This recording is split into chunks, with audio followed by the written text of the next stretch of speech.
Your Excellency, President Lula da Silva, Your Highness, Excellencies, Namaskar and good evening. It is my privilege to represent Prime Minister Narendra Modi at this virtual meeting of BRICS leaders.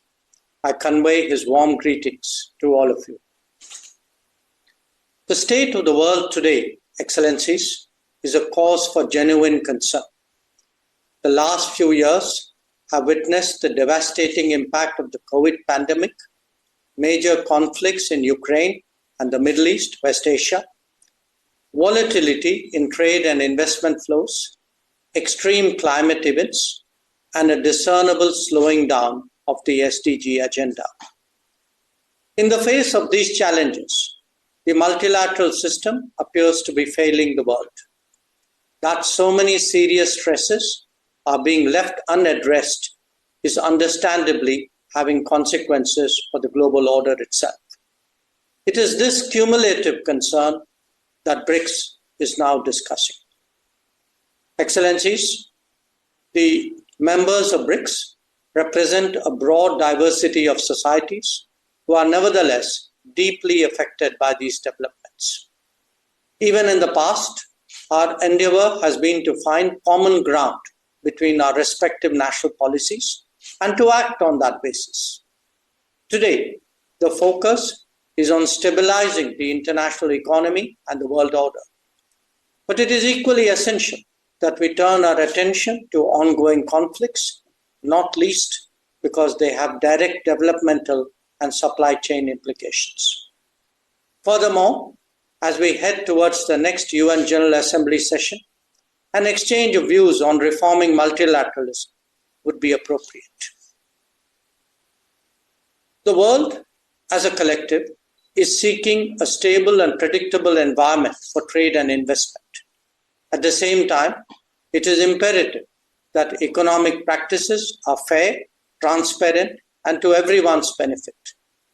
When there are multiple disruptions, our objective should be to proof it against such shocks. That means creating more resilient, reliable, redundant, and shorter supply chains. Not just that, it is also essential that we democratize manufacturing and production and encourage their growth in different geographies. Progress in that regard will contribute to regional self-sufficiency and relieve anxieties at times of uncertainties. Your Highness, Excellencies, trade patterns and market access are today prominent issues in the global economic discourse. The world requires constructive and cooperative approaches to promote trade that is sustainable.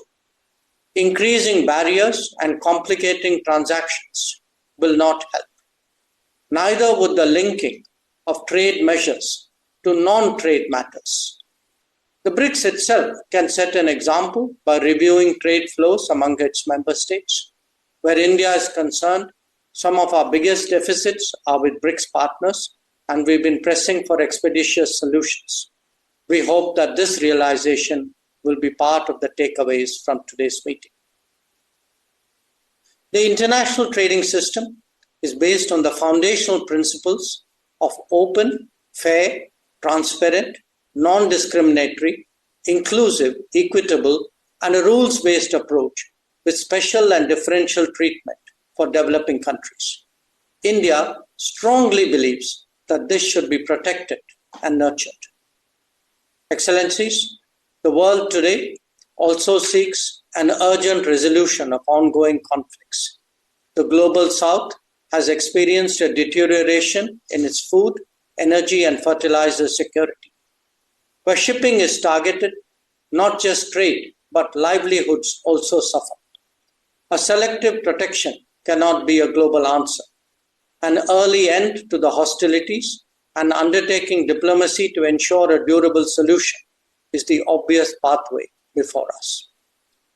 The working of international organizations in the last few years has witnessed major shortfalls in many areas.